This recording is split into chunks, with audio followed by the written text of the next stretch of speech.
இப்ப பொருளாதாரத்தில் பின்தங்கியவர்கள் எல்லா சமூகத்திலும் தான் இருக்காங்க. நீ ஜெனரல் கேட்டகரின்ற அப்படின்னா இந்த 10% அது எல்லா சாதியிலும் இருக்கிற ஏழைகளுக்கு தரணும்.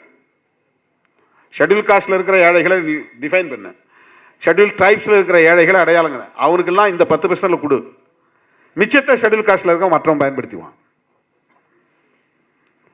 உண்மையிலேயே 51% ஃபார்வர்ட் கம்யூனிட்டி என்ஜாய் பண்றாங்க.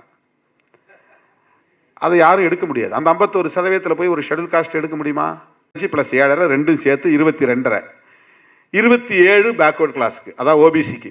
அப்ப 27 22 சேர்த்து மொத்தம் 49.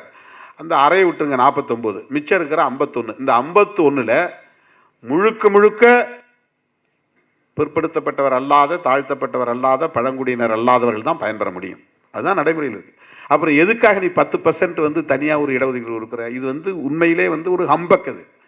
இது ஃபார்வர்ட் கம்யூனிட்டி மக்களையும் சேர்த்து ஏமாற்றுகிற ஒரு மோசடி வேலை. அவங்களுக்கு ஒரு ஷோ காட்டுறாங்க, பாருங்க உங்களுக்காக செஞ்சுட்டு.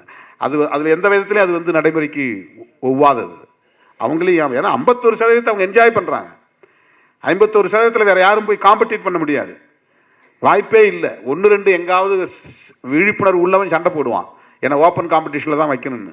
அது ரொம்ப ரேரஸ்ட் அண்ட் ரேர் கேசஸ், ரொம்ப ரொம்ப ரொம்ப நெக்லிஜிபிள் அமௌண்ட், ரொம்ப புறக்கணிக்கக்கூடிய நிலையில் தான் வரும். அப்ப அவர்கள் மத்தியிலும் கூட ஒரு நாடகத்தை இவங்க என்னன்னா ஒரு டைவர்ட் பண்றாங்க. காங்கிரஸுக்கு, கம்யூனிஸ்ட் கட்சிகள் ஒரு அரசியல் நெருக்கடியை தராங்க. இப்ப அவங்க என்ன பண்றாங்க, நாம டேரிங்கே எதிர்க்க முடியாது, விடுதலை சிறுத்தைகள் எதிர்க்கலாம், நம்மால் எதிர்க்க முடியாது. இதான் நிலை. இது தவறு இல்லை. ஒரு நெருக்கடியை உருவாக்கி அதிலிருந்து அவங்க தப்பிக்கிறதுக்கான இதுதான் அரசியல்.